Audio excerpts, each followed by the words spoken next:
క్రీస్తునందు ప్రియులారా, యేసుక్రీస్తు వారి శ్రేష్టమైన నామంలో మీ అందరికీ శుభాలండి. మీరందరూ దేవుని దయ వలన మంచిగా ఉన్నారని నమ్ముతున్నాను. అందును బట్టి మిమ్మల్ని బట్టి దేవునికి కృతజ్ఞతాస్తుతులు చెల్లిస్తున్నాను. రండి, మరొకసారి దేవుని వాక్యాన్ని ధ్యానం చేద్దాం. తలలు వంచి ప్రార్థించి దైవవాక్యాన్ని ధ్యానించుదాం. కృపాసత్య సంపూర్ణ పరిశుద్ధాన్ని కొందనములు. మీ వాక్యము ధ్యానము చేయటకు ఆశపడుతున్నాం నాయన. ఇటు వాక్యము ధ్యానించటకు కావలసినటువంటి జ్ఞాన వివేకములు, పరిశుద్ధమైన తలంపులు మాకు దయచేసి మా హృదయము లక్షించి మీ వాక్యమును పదిలపరుచుకుని శక్తిని అనుగ్రహించుమని, మా జీవితంలో అవలంబించి నిన్ను మహింపరిచే శక్తిని కూడా మాకిమ్మని. యెహోవా మా ఆశ్రయదుర్గమా, నా విమోచకుడా, నా నోటి మాటలు, మా అందరి హృదయ ధ్యానములు ఈ సమయమున మీ దృష్టికి అంగీకారములుగా అనుగ్రహించుమని యేసునామమున వేడుకొనుచున్నాము తండ్రి, ఆమెన్. దేవుని వాక్యాన్ని చదువుదామండి. మార్క్స్ వార్త 10వ అధ్యాయము 17వ వచనం నుంచి 27వ వచనం వరకు ఏర్పాటు చేయబడిన లేఖన భాగంలో నుంచి 21వ వచనం చదువుదాం. యేసు అతని చూచి అతని ప్రేమించి, నీకు ఒకటి కొదువుగా ఉన్నది, నీవు వెళ్ళి నీకు కలిగినవన్నీ అమ్మి బేదలకిమ్ము, పరలోకమందు నీకు ధనము కలుగును, నీవు వచ్చి నన్ను వెంబడించుమని చెప్పెను. అతడు మిగుల ఆస్తి గలవాడు కనుక ఆ మాటకు ముఖము చిన్నబుచ్చుకొని దుఃఖపడుచు వెళ్ళిపోయెను. నీకు ఒకటి కొదువుగా ఉన్నది. మన తండ్రైన దేవుని నుండి ప్రభువైన యేసుక్రీస్తు నుండి కృపయు సమాధానములు మీకు కలుగునుగాక, ఆమెన్. ప్రభునందు ప్రియులారా, ఈరోజు మనము ధ్యానించబోయేటువంటి అంశము పరలోక రాజ్యమును అనుభవించుచున్న వ్యక్తులు, దానిని పొందిన వ్యక్తులు, నమ్మిన వ్యక్తులు ఆ పరలోక రాజ్యం కొరకై ఈ భూలోక జీవన గమనములో త్యజించవలసినటువంటి విషయాలు కొన్ని ఉన్నాయి, పరిత్యజించవలసిన సంగతులు ఉన్నాయి. దానిని త్యాగమని కూడా మనం చెప్పుకోవచ్చు. అలాంటి వాటిలో ముఖ్యమైనది, దేవునికి బద్ధ శత్రువుగా మనిషిని చేస్తున్నది, అలాంటి వాటిలో ప్రధానమైనది ధనాపేక్ష, ఆస్తి ఐశ్వర్యము పట్ల ఉండేటువంటి కాంక్ష. ఆస్తి, ఐశ్వర్యము, ధనము అనేది, దీనిని గురించి మనం ఈరోజు ధ్యానము చేద్దామండి. ఈరోజు ప్రారంభ గీతంలో కూడా నేనే నీ రక్షణ అని నాతో సెలవిమ్ము అని భక్తుడు పాడినటువంటి పాటను చదువుకుంటాం ఆరాధన క్రమంలో. అలాగే ఈరోజు మూలముగా, అంటే ఈ అంశమునకు పీఠముగా ఉన్నటువంటి సంగతి ఏంటంటే, పూర్వమున ఈ పాఠములు ఏర్పాటు చేసినప్పుడు పండితులైనటువంటి వారు పరలోక రాజ్య ధ్యానములలో కొన్ని సంగతులను ఏర్పాటు చేస్తూ ఈ డి సరణిలోని త్రిత్వ కాలమును 5 భాగాలు చేశారని చెప్పుకున్నాం కదా. ఈ 5 ఉపభాగాలలో 3వ ఉపభాగంలో 8 ఆదివారాలు ఉంటాయి. 11వ ఆదివారం నుంచి 18వ ఆదివారం వరకు. ఇది 18వ ఆదివారం, ఈ ఉపభాగంలో చివరి ఆదివారం. ఈ 8 ఆదివారాల్లో మనం ప్రేమ, స్వాతంత్ర్యము, సమర్పణ, దృఢత్వము అంటే సౌండ్నెస్, మరియు అఫ్లిక్షన్ బాధ, దుఃఖము, సమస్య, ప్రోత్సాహము కన్సోలేషన్స్, మరియు పోయిన ఆదివారం అయితే విశాల దృక్పథము, పరలోక రాజ్యము కొన్ని మత సంబంధమైన విషయాలను కూడా పరలోక రాజ్య సంబంధమైన వాసుల కోసమై, వారసత్వం కోసమై తీసివేస్తూ ఉన్నదని తెలుసుకున్నాం. అలాగే ఈ ఆదివారం పరిత్యాగము, త్యజించుట, నిత్య జీవం కొరకే మనం కొన్ని ఈ లోకంలో త్యాగం చేయాల్సిన సంగతులు ఉన్నాయని వాటిని గురించి ధ్యానం చేద్దాం. ఈ వారములో అంటే సెప్టెంబరు 29వ తేదీన Saint Michael and all angels feast day జరుగుతుంది. 30వ తేదీన, సెప్టెంబర్ 30వ తేదీన సెయింట్ జెరోమ్ యొక్క కమ్మెమరేషన్ డే జరుగుతుంది. ఈ కమ్మెమరేషన్, జెరోము మనకందరికీ తెలిసినటువంటి వ్యక్తే కదా. క్రీస్తు శకం 347 ప్రాంతంలో స్ట్రీడన్ అనేటువంటి పట్టణంలో క్రొయేషియా దేశంలో జన్మించాడు. ఇతర యేసుక్రీస్తు వారిని అంగీకరించిన తరువాత బెత్లెహేము ప్రాంతానికి వెళ్ళి ఒక మంచి మోనాస్ట్రీని, మఠాన్ని స్థాపించి దానిలోనే ఎక్కువ కాలం జీవించాడు. ఆ కాలంలో ఉన్నటువంటి పోపు గారు ఈయనను వల్గేట్ బైబిల్ను మరలా ట్రాన్స్లేట్ చేయమని కోరటం జరిగింది. కనుక అలాంటి ఆ ట్రాన్స్లేషన్ చేయటంలో 23 సంవత్సరాల కాలం ఇతనికి పట్టింది.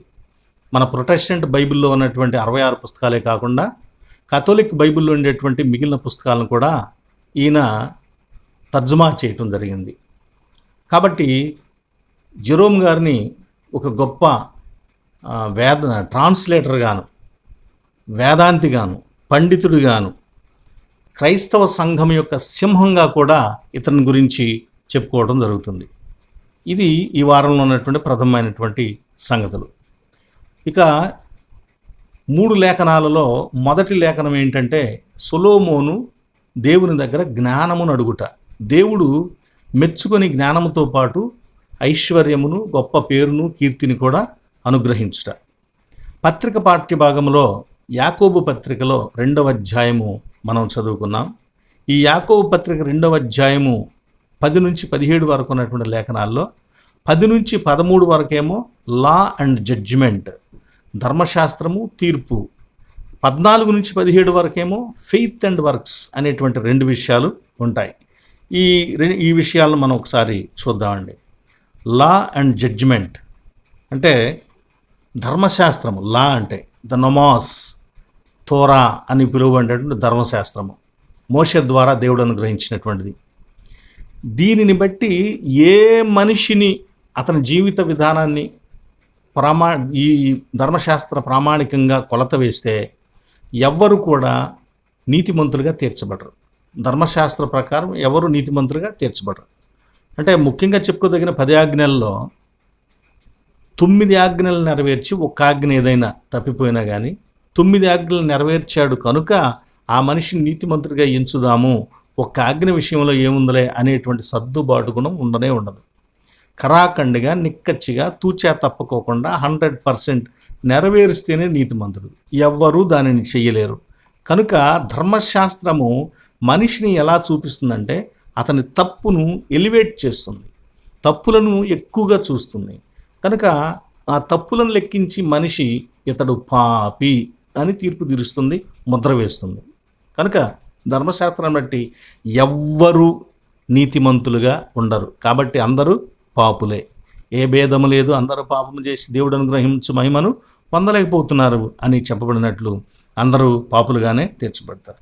ఈ ధర్మశాస్త్రం దేవుని వలన ఇవ్వబడింది. అయితే ఏ పరిస్థితుల్లో ఇవ్వబడింది అంటే, ధర్మశాస్త్రము ఏ పరిస్థితుల్లో ఇవ్వబడిందంటే, ఇజ్రాయేలీలు ఒక సమాజంగా స్వతంత్రంగా తమకు తాము జీవించాల్సిన పరిస్థితి వచ్చినప్పుడు ఆ గొప్ప సమూహము కలిసి ఏ భేదాలు లేకుండా సమానత్వాన్ని కలిగి న్యాయంగా అందరూ జీవించడానికి కావలసినటువంటి నియమావళి అని చెప్పుకోవచ్చు. రెండవదిగా దేవునికి విధేయత చూపించవలసినటువంటి పద్ధతులను గురించి ధర్మశాస్త్రంలో చెప్పబడింది. ఇలా ధర్మశాస్త్రము వలన మనిషి ఎవరు కూడా నీతిమంతులుగా తీర్చబడరు. అది దేవుని పట్ల విధేయత చూపించడానికి, సమాజం క్రమంగా ఉండటానికి, సమాజ శ్రేయస్సు కోసం ఇవ్వబడింది. కానీ దానివల్ల మనిషి పాపిగానే తీర్చబడుతున్నాడు, పాపిగానే మిగిలిపోతున్నాడు. ధర్మశాస్త్రం అనేది ఒక చెరగా, ఒక బాధగా మనిషికి మిగిలిపోయింది. దీనిలో 2వ భాగం, యాకోబు పత్రికలో 2వ భాగం 14 వచనం నుంచి 17 వచనం వరకు 2వ అధ్యాయంలో ఉన్నటువంటి సంగతి ఏంటంటే క్రియలు, విశ్వాసము, ఫెయిత్ అండ్ వర్క్స్. ప్రియ స్నేహితులారా, విశ్వాసం అనేది ఆత్మీయంగా హృదయంలో అంటే అభౌతికమైన నైతిక స్థితి.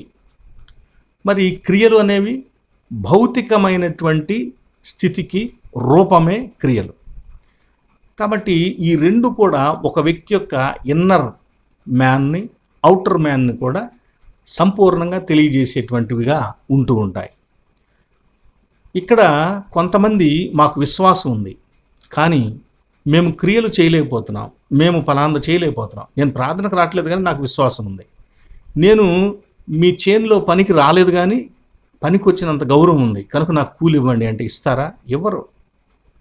హృదయంలో ఆశ, అభిప్రాయం ఉంటే సరిపోదు, బయటకు బహిర్గతంగా క్రియలు కూడా ఉండాలి అని ఈ యాకోబు పత్రికలో తెలియచేయబడుతుంది.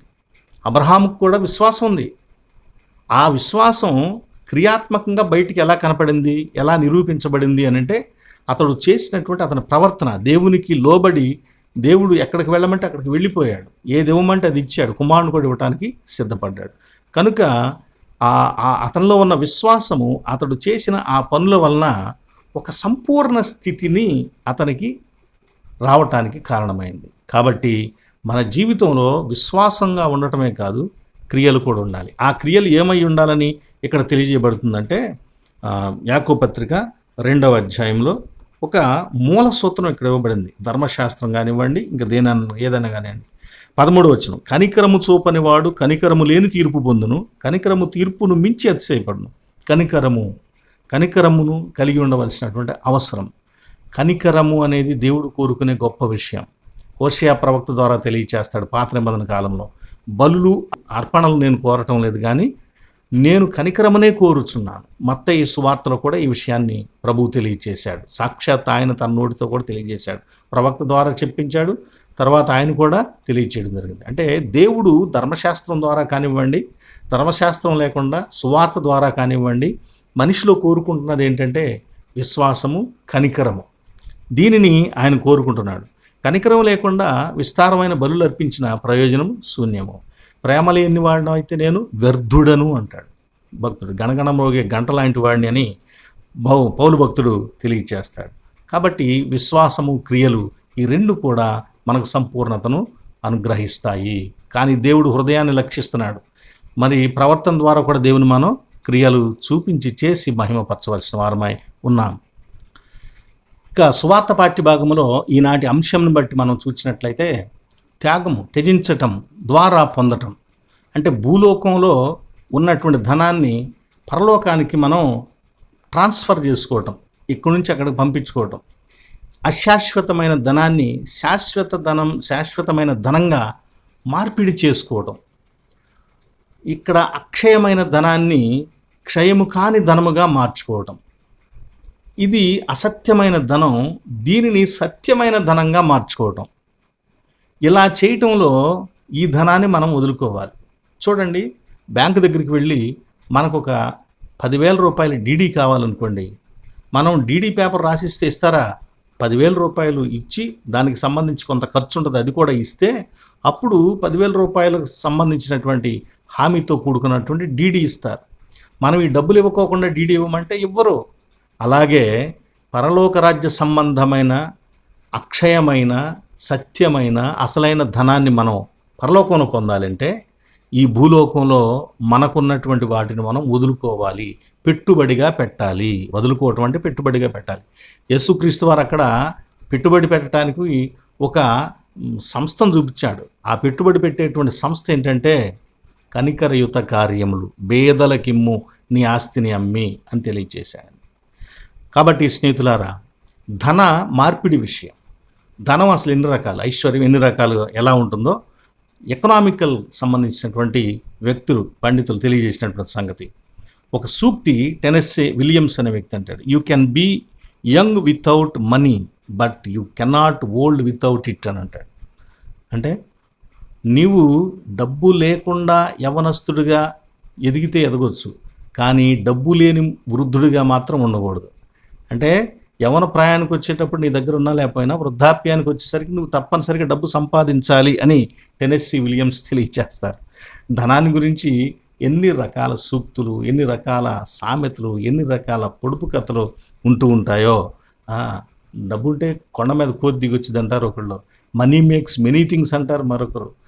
ఇలా అనేక రకాలుగా ఆస్తిని గురించి, ధనాన్ని గురించి. మొత్తం మీద ధనం అంటండి 5 రకాలంట. ఒకటి ఫియట్ మనీ, అంటే శాసనం చేయబడినటువంటి మనీ. మనకున్నటువంటి రూపాయి నోటు, 10 రూపాయల నోటు, 20 రూపాయల నోటు, 100 రూపాయలు, 50 రూపాయలు, 500 రూపాయలు, ఈ నోట్లోనే చూసారా, ఈ నోటు మీద దాని డినామినేషన్ ఎంత ఉంటుందో అది రాస్తారు. ఇది 100 రూపాయల విలువ అని చెప్పేసి రాస్తారు, దాని మీద సంతకం చేస్తారు కదా. అలాగూ శాసనం చేయబడినటువంటి ధనం, కరెన్సీ నోట్లు, నాణ్యాలు మొదలైనవి. రెండవది కమోడిటీ, అంటే వర్తకానికి సంబంధించినటువంటి మెటీరియల్స్, ఉదాహరణకు బంగారము, వెండి, వజ్రాలు, ఖనిజాలు మొదలైనవి. మూడవది రిప్రజెంటేటివ్ మనీ, అంటే వ్యక్తిగతంగా మనం ఖచ్చితంగా రాబోయే కాలంలో అది ఒకవేళ బంగారంగా కానీ లేదా కరెన్సీ నోట్లు కానీ మార్చుకోగలిగిన హామీతో కూడుకున్నటువంటి సంగతి ఏది ఉందో దాన్ని రిప్రజెంటేటివ్ మనీ అని అంటారు. నాలుగవదిగా ఫిడిషియరీ మనీ, అంటే మనం ప్రామిసరీ నోట్లు రాస్తామే, ఆ ప్రామిసరీ నోటు కానివ్వండి లేదా బ్యాంకు వాళ్ళు ఇచ్చేటువంటి చెక్స్ మొదలైనవి, వీటిని ఫిడిషియరీ నోట్స్ అని ఫిడిషియరీ మనీ అంటారు. ఐదవదిగా కమర్షియల్ బ్యాంక్ మనీ, అంటే మనం బ్యాంకులో ఒక 10,000 వేసి వాటిని ఇప్పుడు కావలసినప్పుడు అప్పుడు తీసుకుని వాడుకుంటూ ఉంటామే, దాన్ని కమర్షియల్ మనీ అని అంటారు. ఇది ధనం యొక్క రూపాలు అని తెలియచేస్తారండి. అయితే ఈ ధన రూపాలు 5 అయితే ధనానికి 7 లక్షణాలు ఉన్నాయి. ఈ 7 లక్షణాలు ఏంటంటే, నెంబర్ 1 ఫంగిబిలిటీ, అంటే మార్పు చేసుకోవటానికి వీలుగా ఉంటుంది. రూపాయి ఇచ్చి ఒక తినే ఆహారం ఏదైనా పదార్థం తీసుకోవచ్చు. 10 రూపాయలు ఇచ్చి టీ తీసుకుంటాం, అంటే ఈ 10 రూపాయలని టీగా మార్చుకున్నాం అనమాట. అలాగూ మారకం చెందేదిగా ఉంటుంది. రెండవది డివిజిబిలిటీ, విభజన చేయగలిగింది ఉంటుంది. అంటే 100 రూపాయలు ఉందనుకోండి, 100 రూపాయలని 10 రూపాయల నోట్లు 10గా మార్చుకోవచ్చు, 20 రూపాయల నోట్లు 5గా మార్చుకోవచ్చు. ఇలా విభజించడానికి వీలుగా ఉండేది ధనం. మూడవది మన్నిక, డ్యూరబిలిటీ, అంటే ఎక్కువ కాలం అది సమాజంలో మన్నిక కలిగి ఉండేదిగా ఉంటుంది. నాలుగవది పోర్టబిలిటీ, తరలించగలిగేది, ఈజీగా తీసుకుని వెళ్ళగలిగేది, ఈజీగా ఎక్కడికైనా తీసుకుని వెళ్ళడానికి వీలుగా ఉంటుంది. 5 విలువ త్వరగా గుర్తించగలిగేటట్లుగా ఉంటుంది, కాగ్నిజబిలిటీ, అంటే ఒక 500 రూపాయల నోటు చూపించామనుకోండి, ఆ నోటు చూపిస్తే దాని విలువ ఎవరు చూసినా కానీ ఇది 500 రూపాయల నోటు అంటారు. ఒకవేళ బ్లైండ్ పీపుల్, కళ్ళు లేనటువంటి సహోదరులకు చూపించామనుకోండి, వాళ్ళు కూడా దాన్ని తడిమి చూచి వారికి కావలసినటువంటి అక్కడ రికగ్నైజ్ చేయడానికి వీలుగా ఉబ్బెత్తుగా ఉంటాయి. వాటిని బట్టి ఆ నోటు ఎంతో దాన్ని చెప్పగలుగుతారు. అంటే ఈజీగా దాని విలువను గుర్తుపట్టేదిగా ఉంటుంది మనీ. 6వది నిలకడగల విలువ. 500 రూపాయల నోటు ఇవాళైనా 500, రేపైనా 500, సంవత్సరం తర్వాత అయినా 500. దాని విలువ ఎప్పుడు అలాగే ఉంటుంది. అలాగే 7వది తక్కువగా అందుబాటులో ఉంటుంది. డబ్బులు ఎప్పుడు కూడా మార్కెట్లో తక్కువగా ఉంటాయి. రిజర్వ్ బ్యాంక్ ఎప్పుడు కూడా మనీ నోట్స్, కరెన్సీని తక్కువగా, కావాల్సిన దానికంటే తక్కువగా ముద్రించి ప్రజాబాహుళ్యంలోకి తీసుకుని వస్తుంది. తద్వారా ఆ డబ్బు కోసం దాని చుట్టూ మార్కెట్ తిరుగుతూ ఉంటుంది, దాని విలువ ఎక్కువగా ఉంటుంది. అలా కాదని ప్రతి మనిషికి ఒక పెద్ద గోతాం డబ్బులు ముద్రించి ఇచ్చారనుకోండి, విలువే ఉండదు, డబ్బుకి విలువే లేదు. ఒకసారి స్టాక్ మార్కెట్ పడిపోయినప్పుడు, ఎప్పుడు 1930 ఆ ప్రాంతంలో అనుకుంటా, ఒకసారి స్టాక్ మార్కెట్ పడిపోయినప్పుడు అప్పుడు ఏమైంది, జనం గోతాలతో డబ్బు మోసుకెళ్ళి చిన్న చిన్న సంచుల్లో కూరగాయలు తెచ్చుకున్నారంట. అలాంటి పరిస్థితి వచ్చింది చాలా ఏళ్ల క్రితమే, ఇలా జరిగింది. కాబట్టి కరెన్సీ ఎప్పుడు కూడా తక్కువగా, లిమిటెడ్గా అందుబాటులో ఉండేదిగా ఉంటుంది. ఏది ఏమైనా ఈ 7 లక్షణాలు కలిగిన 5 రకాల మనీ దేనికోసం, 1 క్రయ విక్రయాలు చేయడానికి, 2 మార్కపు విలువలు తెలుసుకోవటానికి, 4 పెట్టుబడులు పెట్టడానికి, 5 చెల్లింపులు చెల్లించడానికి, ఇలా తరలించడానికి, మార్పిడి చేసుకోవటానికి, ఇలా అనేక రకాలైనటువంటి సమాజం ఉపయోగకరంగా, సౌకర్యవంతంగా మార్కెటింగ్ చేయటానికి కావాల్సిన రీతిలో సమాజమే నిర్మించుకొని, సమాజమే అంగీకరించి, సమాజమే ఒప్పుకొని అధికారం ఇచ్చేటువంటి పత్రాలే కరెన్సీ. దీనిని సమాజం తయారు చేసుకుంది. దీనికి విలువ ఉంది, నంబర్స్ విలువ ఉంది, కానీ జీవము లేదు. విలువ ఉంది కానీ జీవము లేదు. మనిషి తయారు చేసుకున్నాడు. ఇక్కడ ఒక సూక్తి ఉంది, అదేంటంటే యేసుక్రీస్తు వారి దగ్గరికి హేరోదీయులు, పరిసయ్యులు వచ్చి అడిగారు కదా, కైసరుకు పన్ను ఇవ్వటం న్యాయమా ఇవ్వకూడదా అని చెప్పేసి అడిగారు. అప్పుడు ఆ నాణ్యాన్ని తీసుకొని దీని మీద రాత ఇవ్వరుదనంటే, కైసరుది అయితే కైసరుకి ఇచ్చేయండి, దేవునికి ఇవ్వండి అని చెప్పాడు. కనుక రూపము, ఇమాగోడై అనే ఒక లాటిన్ పదం, దాని అర్థం ఏంటంటే రూపము, పోలిక. దేవుడు తన రూపంలో నిన్ను నన్ను చేసుకొని మనల్ని చూసి మురిసిపోతూ ఉంటాడు. మనిషిని చూసి ఆయన ఎంతగానో చాలా సంతోషిస్తుంటాడు. ఆయన కావాలని తయారు చేసుకున్నాడు కనుక ఆయన దృష్టి ఎప్పుడు మనిషి మీద ఉంటుంది. వాడి యొక్క కదలికలు, వాడి ఆలోచనలు చూస్తూ ఆయన మురిసిపోతూ ఉంటాడు. ఆయన అంతగా మనిషికి గౌరవాన్ని ఇస్తాడు, ప్రత్యేకత, శ్రద్ధను మనిషి మీద కలిగి ఉంటాడు. కానీ మనిషి ఏం చేస్తున్నాడంటే, తనను సృష్టించి తన మీద ఎంత శ్రద్ధ చూపిన దేవుని వైపు కాకుండా వీడు ఇంకోటి సృష్టించుకొని దాన్ని చూస్తూ ఉన్నాడు. అలా వీడు సృష్టించుకొని చూసేదే ధనము, ఆస్తి. ఈ రోజుల్లో మనిషి ఎక్కువగా దృష్టి పదము ఎంతసేపు ధనం, ఎలాగైనా సరే తక్కువ కాలంలో ఎక్కువ గొప్ప ధనవంతులు అవ్వాలి, సంపన్నవంతులు అవ్వాలి అనేటువంటి ఆలోచన కూడా ఉంటూ ఉంటుంది. అందుకోసం కొన్ని సూక్తులు కూడా ఉంటాయి. దానిలో an investment in knowledge pays best interest. Benjamin Franklin తెలియచేస్తాడు. అంటే ఒక జ్ఞానము కోసమై పెట్టుబడి పెడితే అది ఏ మార్కెట్, ఏ వ్యాపారం ఇవ్వనంత వడ్డీతో కూడుకున్న లాభాన్ని ఇస్తుందని తెలియచేస్తాడు. ప్రిలారా, ఇప్పటివరకు మనం ఈ ఆదివారం దానికి సంబంధించిన విషయాలు మనం ధ్యానం చేస్తున్నటువంటి అంశం, ఈ ధనవంతుడైనటువంటి వ్యక్తి, యవనస్తుడు, అధికారి ప్రభు దగ్గరకు వచ్చి మోకరించి ప్రార్థన చేశాడు. నిత్య జీవం పొందడానికి నేనేం చేయాలని ప్రభు అతనికి చెప్పాడు. అయ్యా, నువ్వు ఆజ్ఞలు నెరవేరుస్తున్నావు, బాల్యం నుంచి చేస్తున్నా అన్నాడు. కనుక ప్రభు అతను ప్రేమించి, నీకు ఇంకొకటి కొదువుగా ఉంది, అదేంటంటే నీకు ధనం ఎక్కువగా ఉంది, దాన్ని అమ్మేసి పేదలకు ఇచ్చిరా, అప్పుడు నీకు 2 కలుగుతాయి. ఒకటి, నువ్వు నన్ను వెంబడిస్తావు, 2 నీకు పరలోకంలో ధనం కలుగుతుంది, అక్కడ ధనవంతుడిగా ఉంటావని చెప్పాడు.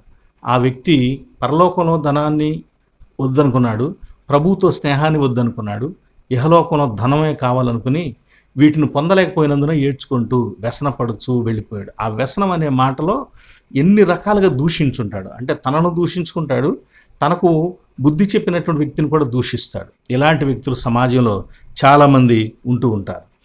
కనుక స్నేహితులారా, 3వ విషయం ధనము, మతము అనేటువంటి సంగతి చూద్దాం.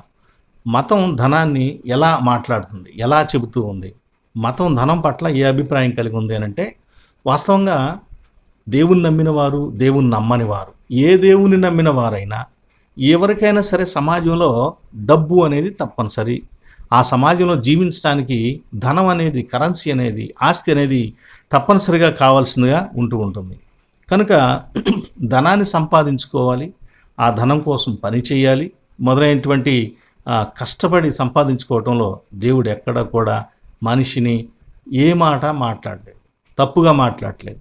ధనాన్ని కలిగి ఉండటం అంటే ఎక్కువ ధనాన్ని కలిగి ఉండటం, సంపన్నమైన స్థితిని కలిగి ఉండటాన్ని దేవుడు విమర్శించట్లేదు. ఎందుకంటే మనకు తెలుసు, యోబు యొక్క సంపద లైవ్ స్టాక్ చెప్పబడింది. ఇలా కాకుండా మరి బంగారము, వెండి ఇలాంటివి ఇంకెన్నుండయో మనకు తెలియదు, పొలాలు ఎంత ఉన్నాయో మనకు తెలియదు. ఎందుకనంటే అతనికి 7,000 గొర్రెలు ఉన్నాయండి. 7,000 గొర్రెల్ని మంద వేయాలంటే ఎంత పొలం కావాలో చూడండి. వాటిని మేపటానికి ఎంత స్థలం కావాలో, ఎంత పొలం కావాలో, ఆ 7,000 గొర్రెల్ని మెయింటైన్ చేయడానికి ఎంతమంది కాపర్లు కావాలో ఒకసారి ఆలోచించండి. అలాగే 3,000 ఒంటెలండి, 3,000 ఉన్నాయి. మరి 3,000 ఒంటెల్ని సరిచేయటానికి అతనికి మరి ఎంతమంది కావాలండి? ఒక ఒంటె ఎంత ఉంటుంది?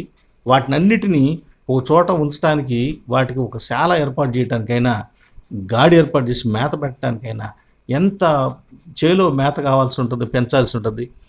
ఆ తర్వాత 500 జతల ఎడ్లు ఉన్నాయి. అంటే 500 జతలు అంటే 1000 ఎద్దులు ఉన్నాయి. 1000 ఎద్దుల్ని కలిగి ఉన్నాడు. అది సామాన్యమైనటువంటి సంగతి కాదు. 500 ఆడగాడిదలు ఉన్నాయి. కనుక బహుమంది పనివారు ఉన్నారు. ఇది యోబుకున్నటువంటి ఆస్తి.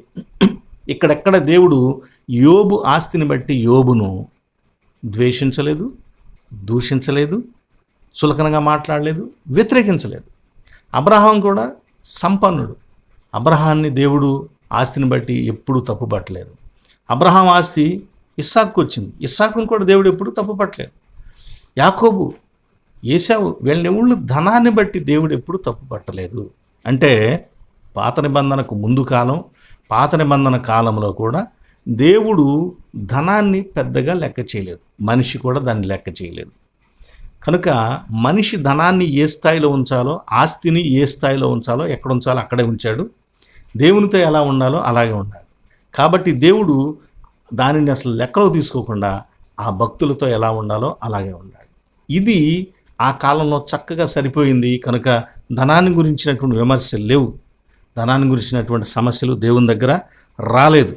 కానీ ధర్మశాస్త్రం వచ్చిన తర్వాత అందరూ క్రమంగా జీవించడం కోసమై ధర్మశాస్త్రం ఇవ్వబడింది. ఇంతకుముందు చెప్పుకున్నాం కదా, ఒకటి దేవునికి విధేయత చూపడం కోసం ధర్మశాస్త్రం ఇవ్వబడింది. రెండవది సమాజం క్రమంగా ఉండటం కోసం ధర్మశాస్త్రం ఇవ్వబడింది. కాబట్టి ఈ ధర్మశాస్త్రంలో ధనానికి సంబంధించి కూడా, ఆస్తిపాస్తులకు సంబంధించి కూడా కొన్ని లెక్కలు ఉన్నాయి. సరిహద్దురాళ్ళు జరపకూడదు, నీ పొరుగు వాని యొక్క పంటకు సంబంధించి కానీ, అతనికి సంబంధించినటువంటి వస్తువులు కానీ, అతనికి సంబంధించినటువంటి పశువులు మొదలైన వాటిని దొంగిలించకూడదు, దోచుకోకూడదు అనేటువంటి విషయాలు ద్వితీయోపదేశకాండం 19వ అధ్యాయం 11వ వచనం 13వ వచనంలో ఈ సంగతులు చెప్పబట్టాయి. కానీ ధర్మశాస్త్రం అంతటికి మూలమైన మాట ఒకటి ఉందండి. ప్రాథమికంగా కలిగి ఉండాల్సిన సంగతి ఏంటంటే ద్వితీయోపదేశకాండం 6వ అధ్యాయం 5వ వచనంలో, నీ దేవుడైన యెహోవాను నీ పూర్ణ హృదయంతో ప్రేమించవలెను. ఇది కలిగి ఉండాల్సినటువంటి అవసరం ఉన్నది. కనుక దేవుణ్ణి ప్రేమించటం అనేది దేవుడు కోరుకున్న ప్రధానమైనటువంటి సంగతి. దేవుణ్ణి పరిపూర్ణంగా ప్రేమిస్తూ ఉంటే ఆ వ్యక్తి పొరపాటు చేయడు. ఆస్తి కలిగి ఉన్న ఆస్తి కంటే దేవునికే ప్రాధాన్యతనిస్తాడు. అప్పుడు దేవునికి ఆ మనిషికి మధ్య ఏమీ సమస్య లేదు. వాళ్ళందుకే చక్కగా దేవునితో కలిసి నడవగలిగారు. కనుక ధనం విషయంలో ధర్మశాస్త్రం ఏం చెబుతుంది? దొంగిలించొద్దు, దానిని దోచుకోవద్దు. ఇక్కడ ధనానికి సంబంధించి పాత నిబంధనలో వాడబడిన మాటల్లో ఒక మాట ఏంటంటే దామిం అనేటువంటి మాట. దామిం అనేటువంటి మాట, ఆ పదానికి ఉన్నటువంటి అర్థం ఒకటి బ్లడ్, రెండవది మనీ. అంటే ఒక వ్యక్తి ఎవరైనా తన పొరుగువాని యొక్క ధనాన్ని, ఆస్తిని దోచుకుంటే అతని శరీరంలో కొంత భాగాన్ని, రక్తాన్ని దోచుకున్నట్టే అని ఎంచబడుతుంది. కనుక ఆ పని ఎవడు చేయకూడదు. ఇక మతము, ధనము అనే విషయాన్ని చూస్తాం కదా. ఈ మతము, ధనము అనేటువంటి విషయంలో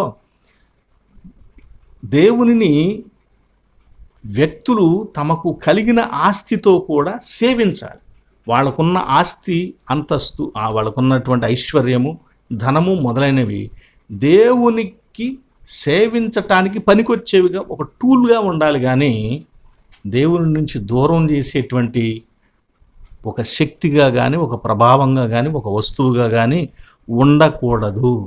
ధనం అలా ఉండాలి. అంతేగాని ధనం ఎప్పుడు ఒక వ్యక్తిని దేవునికి దూరం చేసేదిగా ఉండకూడదని ఇక్కడ మనం తెలుసుకుంటూ ఉన్నాం.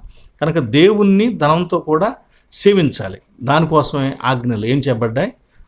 ఒకటి, దశమ భాగము, ప్రథమ ఫలము, స్వేచ్ఛార్పణలు, మృక్కుబడులు, బలులు మొదలైనవి. ఇవన్నీ కూడా లైవ్ స్టాక్, ఇవన్నీ కూడా జీవము కలిగినటువంటి వాటి ద్వారా దేవునికి ఇస్తాం. పంట, ధాన్యము, మరి పక్షులు, జంతువులు, బలి ఇచ్చేటువంటి జంతువులు, ఇవన్నీ కూడా దేవుడు మరి మనకున్న సంపదల నుంచి ఆయన ఆశిస్తూ ఉన్నాడు. కనుక మనకు కలిగినటువంటి సంపద దేవునికి మహిమకరంగా, దేవుణ్ణి ఘనపరచడానికి, దేవుణ్ణి ఆరాధించడానికి, దేవుణ్ణి సేవించడానికి ఉపయోగపడాలి.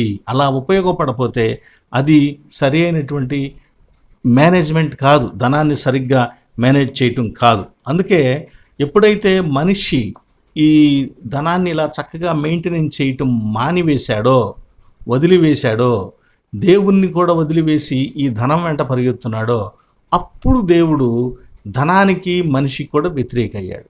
అప్పటి నుంచి దేవుడు ఈ రెండిటికి వ్యతిరేకంగా మాట్లాడటం మొదలుపెట్టాడు. కనుక ఇలా మతం ధనాన్ని గురించి, ఆస్తిని గురించి వ్యతిరేకంగా మాట్లాడటం ప్రారంభించింది. మనిషి ఎప్పుడైతే మారిపోయాడో దేవుడు కూడా తన బోధను, తాను చెప్పే విషయాలను మార్చుకున్నాడు. అంటే మనిషి ఏమవుతున్నాడు? దేవుని చుట్టూ తిరగాలి. ఇందాక ఒక సూత్రం చెప్పుకున్నాం. ధర్మశాస్త్రానికి మూలమైన సూత్రం ఏంటి? ప్రాథమికమైన ముఖ్యమైనటువంటి విషయం ఏంటి? పూర్ణ హృదయంతో దేవుని ప్రేమించాలి. కానీ మనిషి దేన్ని ప్రేమిస్తున్నాడు? దేని వైపు చూస్తున్నాడు?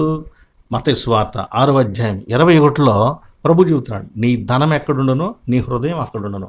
అంటే ధనం చుట్టూ హృదయం తిరుగుతూ ఉంది. గ్రహాలు కనుక సూర్యుని చుట్టూ తిరుగుతూ ఉన్నట్టు, మన సైకిల్ చక్రం కనుక యాక్సిల్కి బిగిస్తాం కదా, దాని చుట్టూ నెట్టు తిరుగుతూ ఉంటుంది. అలాగూ ధనం కేంద్రంగా మనిషి తిరుగుతూ ఉన్నాడు. ధనం కోసమే పనిచేస్తూ ఉన్నాడు, ఆలోచిస్తూ ఉన్నాడు, జీవిస్తూ ఉన్నాడు. కాబట్టి దేవునికి మనిషి మీద కోపం వస్తుంది. ఈ మనిషి ఏమేమి చేశాడో చూద్దామండి. ఇప్పుడు దేవునికి కోపం రావటానికి ధనం విషయంలో మనిషి ఏం చేశాడో చూద్దాం. కాలక్రమంలో వచ్చినటువంటి మార్పుల్లో జరిగిందనమాట. వాటిలో ఒకటి ఏంటంటే, ధనమునకు ప్రాధాన్యతనిచ్చాడు. ఆ ధనానికి ప్రాధాన్యతనిచ్చినటువంటి దశలో న్యాయాన్ని, నీతిని వదిలిపెట్టి అతిక్రమించాడు. నీతి న్యాయాలను చెరిపివేశాడు కూడా. అంటే ఇతగాడు న్యాయం తప్పి డబ్బు సంపాదించడానికి ముందుకెళ్తున్నాడు. రెండవది, ఇతను అన్యాయం చేయటానికి డబ్బును కూడా ఉపయోగిస్తున్నాడు, నీతి తప్పించడానికి లంచాలు ఇచ్చి మొదలైనవి చేయటం. ఇది రెండు రకాల తప్పిదం అన్నమాట. కనుక ధనానికి ఎంత ప్రాధాన్యత ఇస్తున్నాడు అంటే, ఇక్కడ ఒక వ్యక్తి ధనాన్ని డ్రైవ్ చేయాలి, దాన్ని అతడు ఉపయోగించాలి. బట్ ఏమవుతుందంటే, ఇక్కడ ధనమే మనిషిని ఉపయోగించుకుంటూ ఉందన్నమాట.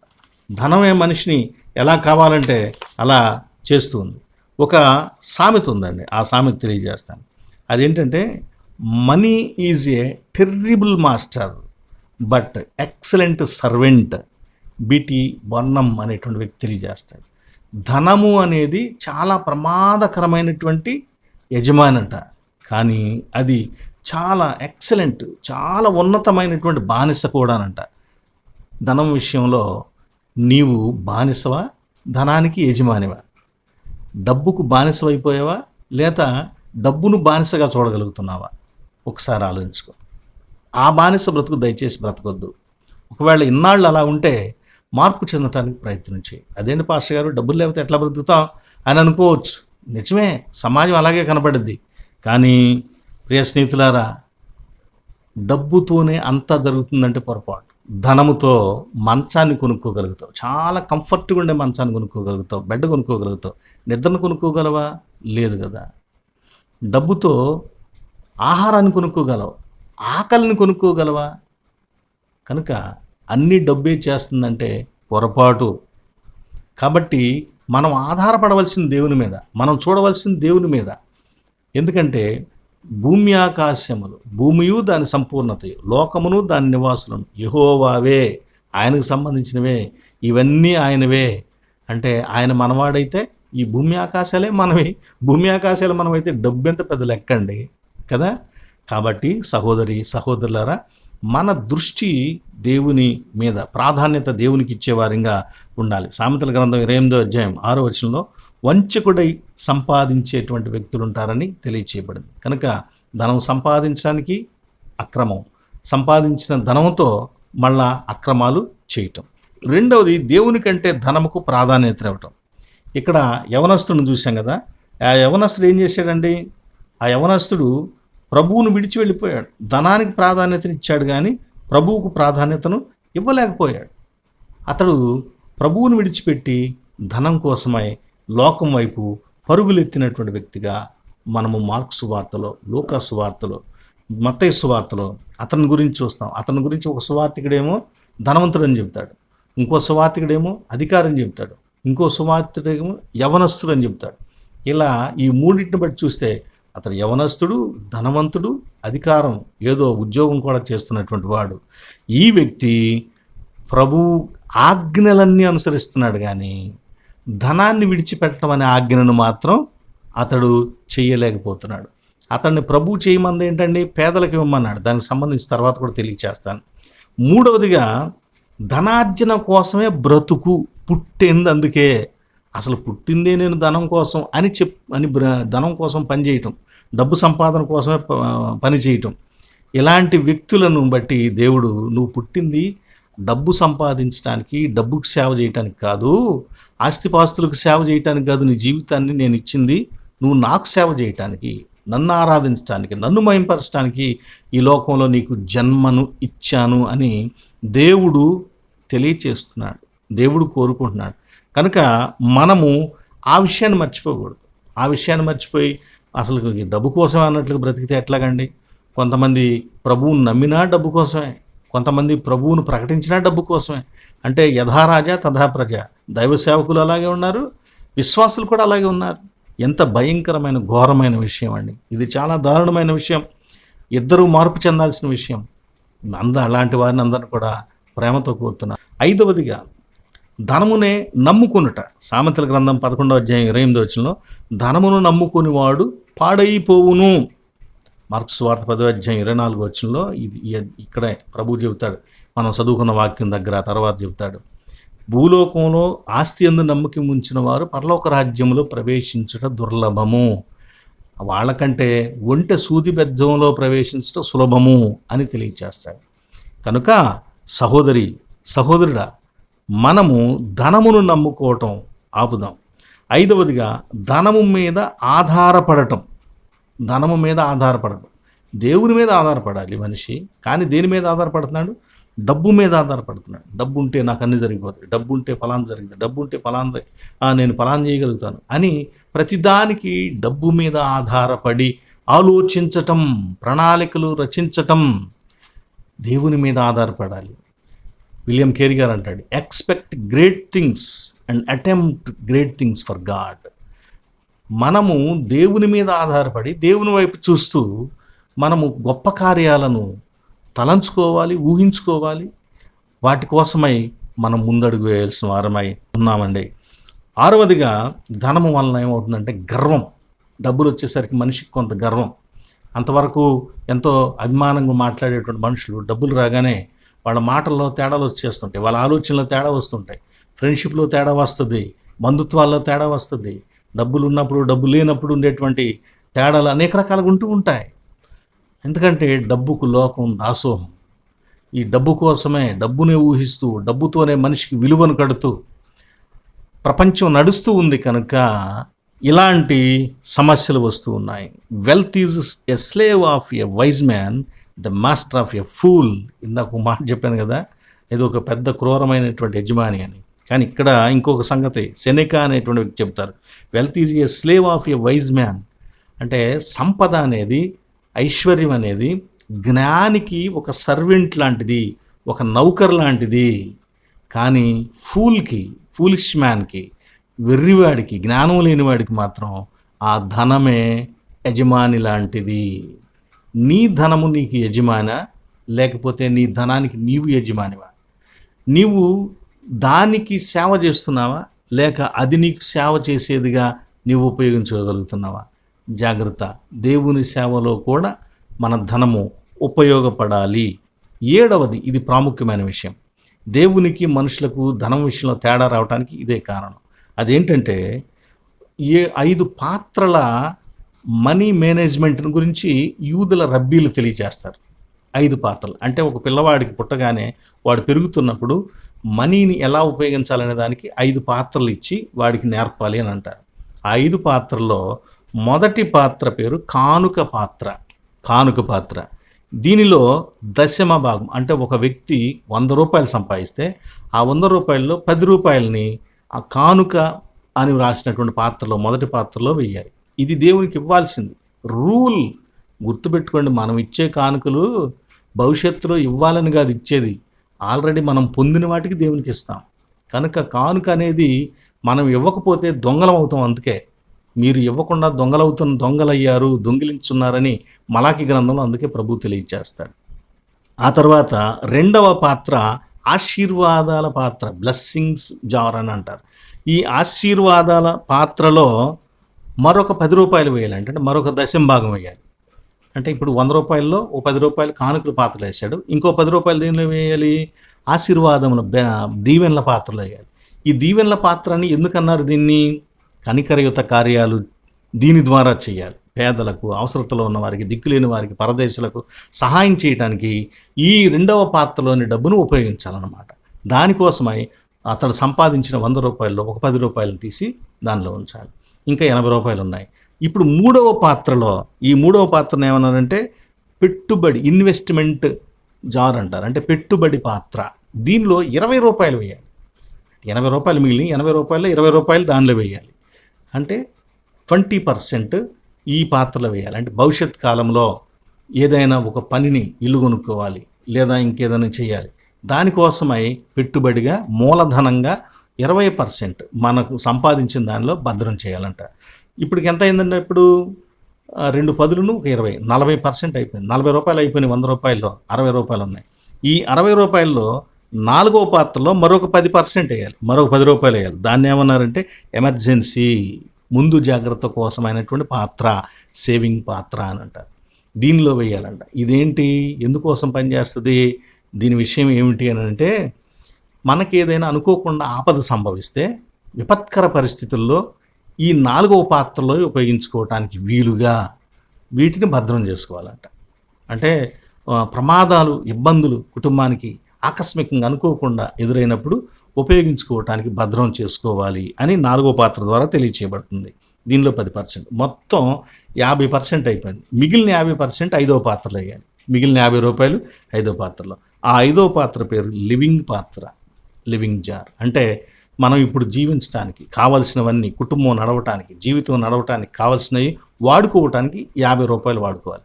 అంటే ఒక మనిషి ఒకరోజు రూ. 100 సంపాదిస్తే రూ. 50 మాత్రమే తాను వాడుకొని రూ. 50లో ఒక రూ. 10 దేవునికి, ఒక రూ. 10 పేదలకి, ఒక రూ. 10 20 భవిష్యత్తు కోసమే పెట్టుబడి కోసం, ఇంకొక రూ. 10 ఏదైనా అన్ఎక్స్పెక్టెడ్గా ఏదైనా సమస్య వస్తే వాడుకోవటానికి వీలుగా భద్రం చేసుకోవాలంటే మనీ మేనేజ్మెంట్ అంటారు దీన్ని. ఇది యూదుల రబ్బీలు పిల్లలకి తెలియచేసేటువంటి సంగతి. ఇక్కడ యేసుక్రీస్తు వారు వాడిని, ఆ యవనస్తుని ఏమన్నాడు, బాయ్ ఆజ్ఞలన్నీ చేస్తున్నావు, అయితే నీవు 2వ పాత్రలో డబ్బులు ఇట్లా, అంటే దశంభాగం ఇస్తున్నావు, మొదటి పాత్రను ఉపయోగిస్తున్నావు, తర్వాత నువ్వు పెట్టుబడిగా దాచుకుంటున్నావు, నువ్వు వాడుకుంటున్నావు సౌకర్యవంతంగా, భవిష్యత్తుకు ఉంచుకుంటున్నావు, ఇవన్నీ చేస్తున్నావు. కానీ 2వ పాత్ర అది గివింగ్ పాత్ర, గివింగ్ జార్. అంటే కనికరయుతమైనటువంటి పనులు నువ్వు చేయట్లా. నీకు డబ్బు ఉంది, మిగిలిన చేస్తున్నావు, కానీ ఒక్కటి చేయట్లా. కనుక ఇది నీ లోపం. కాబట్టి నువ్వేం చేస్తావంటే, నువ్వు వెళ్ళి నీ ఆస్తి నమ్మి పేదలకు ఇచ్చేసేయి, కనికరయుత కార్యాలు చెయ్యి. నువ్వు ఆ కనికరయుతమైనటువంటి సంగతులు చేస్తే, నేను కోరుకునేది బలి అర్పణ కాదు, కనికరమనే కోరుకుంటున్నాను. నువ్వు అది చేస్తే నువ్వెంత డబ్బునైతే ఖర్చు పెట్టావో అంత నీకు పరలోకములో నేనిస్తాను. పరలోకంలో నీకు డబ్బు కలుగుతుంది. అది తర్వాత నువ్వు నన్ను వెంబడించమని ప్రభువు తెలియచేయడం జరిగింది. ఇది యూదులు రబ్బీలు పిల్లలకు నేర్పించేటువంటి ఒక మనీ మేనేజ్మెంట్ సూత్రము ప్రభు అయిన యేసుక్రీస్తు వారు అతనికి తెలియచేయటం జరిగింది. ఇక యేసుక్రీస్తు వారు క్రీస్తు కాలంలో ధనాన్ని గురించి ఏ విధంగా తెలియజేశారు ఏమిటనంటే, యేసుక్రీస్తు వారి ఉపమానాల్లోనంట సుమారుగా ఒక 38 అట్లా ముఖ్యమైన ఉపమానాలు ఉంటాయి కదా. వాటిలో 16 ఉపమానాలు డబ్బుతో లింక్ అయి ఉన్న ఉపమానాలు. ఏమండి పండితులు తెలియజేసింది, కేటగరైజ్ చేసినప్పుడు డబ్బుతో సంబంధం ఉన్న ఉపమానాలు 16 ఉపమానాలు యేసుక్రీస్తు వారు చెప్పాడు మొత్తం మీద. అలాగే క్రొత్త నిబంధనలోని గాస్పల్స్లో ప్రతి 10 వచనాలకు ఒక వచనం ఏముంటుందంటే ధన సంబంధమైనది, ఆస్తి సంబంధమైనది, సంపదకు సంబంధించినది ఉంటుంది. అంటే 100 వచనాలు ఉంటే 100 వచనాల్లో 10 వచనాలు కనీసం దీనికి సంబంధించి ఉంటాయనేటువంటి అభిప్రాయం. బైబిల్ అంతటిలో సుమారుగా 2000 పదాలు ఈ కానుకలకు సంబంధించి, దేవునికి మన యొక్క ఆస్తిని ఉపయోగించడానికి సంబంధించి, దాన్ని సక్రమంగా వినియోగం చేయడానికి గురించి తెలియచేయబడిందంట. ఇక్కడ మనం ఈరోజు చూస్తున్న అంశం ఏంటంటేనండి, మనము సమర్పించుకోవటం కాదు, త్యాగం చేయటం, పరిత్యజించడం ద్వారా పొందటం, పరలోక రాజ్యంలో ధనాన్ని పొందటం. కనుక దాన్ని యేసుక్రీస్తు వారు ఏం చెప్పాడంటే, అది అక్షయమైన ధనం. లోకసువార్త 12:33లో పరలోకంలో అక్షయమైన ధనము అంటే అది పాడు కాని ధనం, ఎన్నాళ్ళైనా అలాగే ఉంటుంది. ధనానికి ఉన్న లక్షణాల్లో ఒక లక్షణం ఏం చెప్పుకున్నాం, డ్యూరబిలిటీ.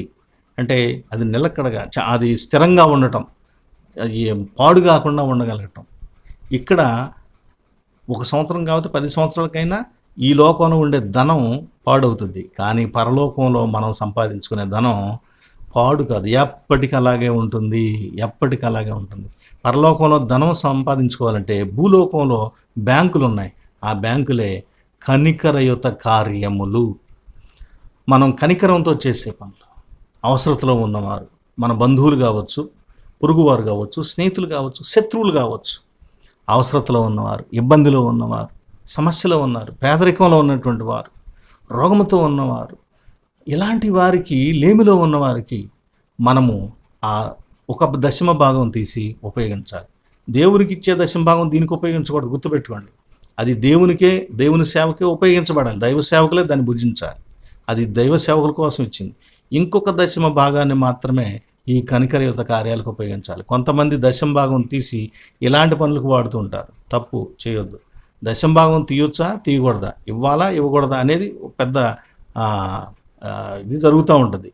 ఎందుకు మనకి ఇవన్నీ కూడా దేవునికి ఇవ్వాల్సిందే, దేవునికి సమర్పించుకోవాల్సిందే. ఆయన చెప్పినటువంటి సూత్రాలు క్రొత్త నిబంధనలో, పాత నిబంధన ఉంది, గుర్తుపెట్టుకోండి. ఆయన ఏమన్నాడు, ఎవని క్రియల చొప్పున వానికి తీర్పు తీరుస్తానంటే పాత నిబంధనలో ఉన్నదేంటి? కొత్త నిబంధనలో కూడా అదే ఉంది. కాకపోతే క్రొత్త నిబంధనలో అంతర్లీనంగా పాత నిబంధన యొక్క చట్టం ఉంది కనుక దాన్ని మర్చిపోకూడదని మనం తెలియచేస్తున్నాం. మత్తయి సువార్త 13:44 ఉంటుంది.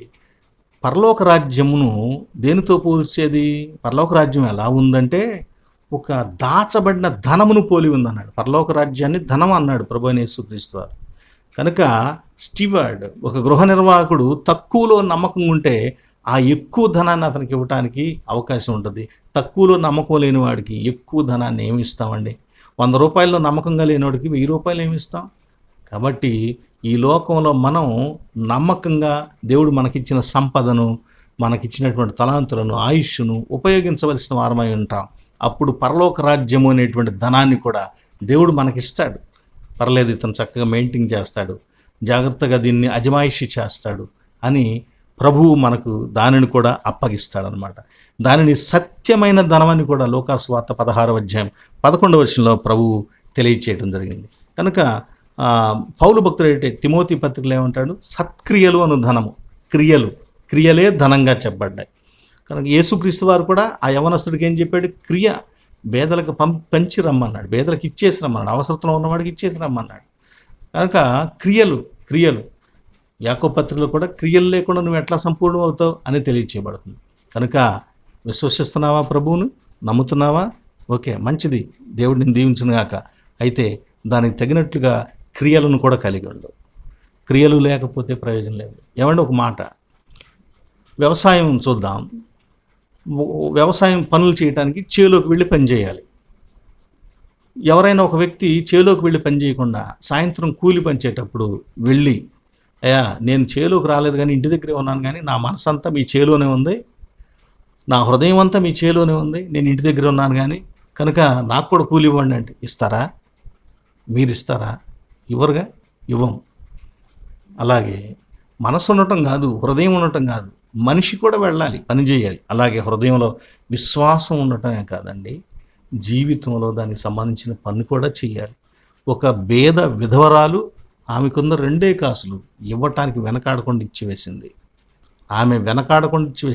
ఒక చిన్న పిల్లవాడు తినటానికి ఎవరికి ఆహారం దొరకని కరువు పరిస్థితిలో ఆ రోజున అంత కరువు అక్కడ ఉంటే వాడికి ఉన్నటువంటి 5 రొట్టెలు 2 చిన్న చేపలు అందరికీ పంచడానికి ఇచ్చివేశాడు. ఎస్, తక్కువలో దేవునికి ఉన్నదంతా ఇచ్చి ఎక్కువను పొందినవాడు. 12 గంపలు మిగిలిన ఆ పిల్లవాడికి. సారిపతి విధవరాలు ఓ చిన్న అప్పం చేసుకోవడానికి కావాల్సిన పిండే నూనె ఉంది, దానిలో నుంచే దైవజనునికి ఇచ్చి ఆమె, దైవజనుడు, ఆమె బిడ్డ 3.5 సంవత్సరాలు పొందారు. కనుక దేవునికి ఇవ్వటము అంటే ఈ దేవుడు ఆజ్ఞాపించినటువంటి ఇలాంటి కనికరయుత కార్యాలు చేయటం అంటే పోగొట్టుకోవటం కాదు, పెట్టుబడి పెట్టడం. అది చాలా స్థిరమైన, ఖచ్చితమైన లాభాన్ని ఇచ్చే పెట్టుబడి పెట్టడం. కనుక ఈ మంచి పని మన ధనముతో మనం చేయవలసిన వారమై ఉన్నాం. కానీ మనకుండేటువంటి లోభత్వం, మనకుండేటువంటి పిసినారితనం, ఈ దౌర్భాగ్య గుణం వలన, ఈ దౌర్భాగ్య లక్షణాల వలన మనం దేవుని దగ్గర చా అనిపించుకోవాల్సి వస్తుంది.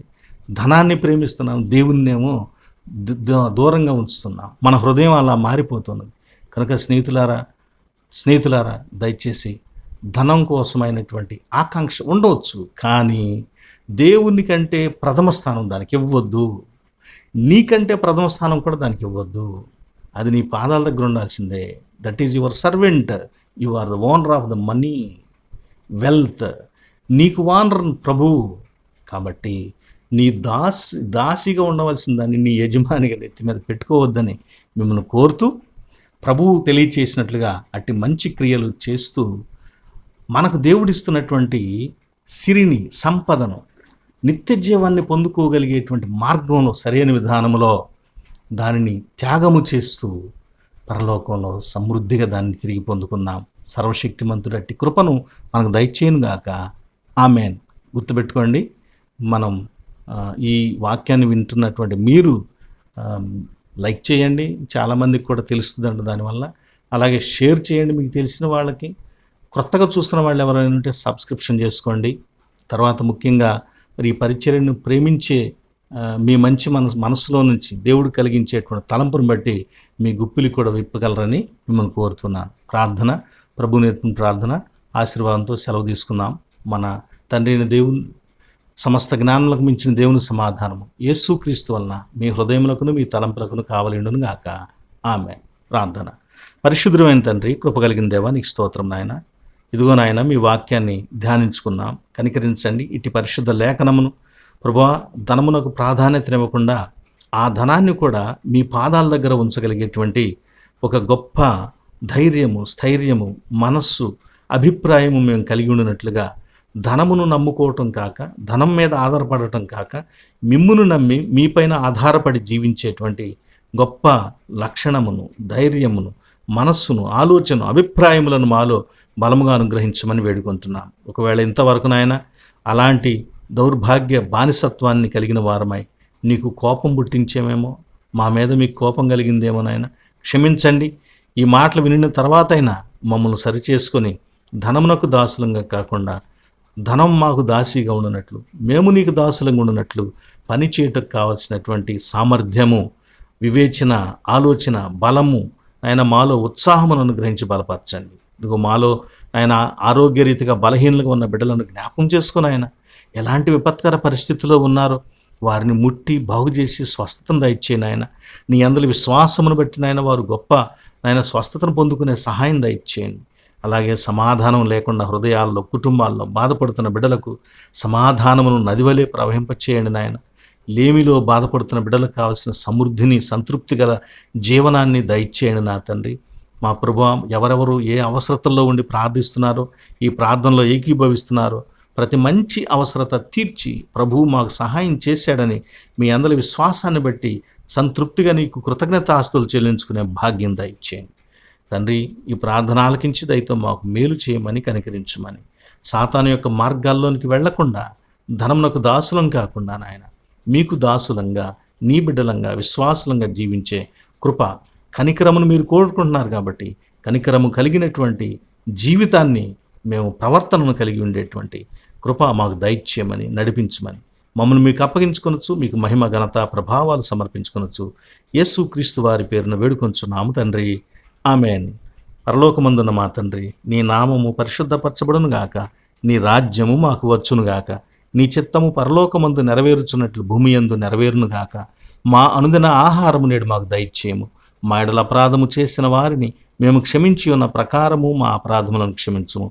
మమ్మను శోధనలోనికి తేక దుష్టు నుండి తప్పించుము. రాజ్యము, శక్తియు, మహిమ నిరంతరం నీవై ఉన్నవి తండ్రి. ఆమేన్. మన పరమ తండ్రి అయిన దేవుని ప్రేమయు, ప్రభువైన యేసుక్రీస్తు వారి కృపయు, పరిశుద్ధాత్మ దేవుని యొక్క అన్యోన్య సహవాసము సదా మీకు కలుగును గాక. ఆమేన్. ఆమేన్. ఆమేన్. మీ అందరికి వందనాలు. సెలవు.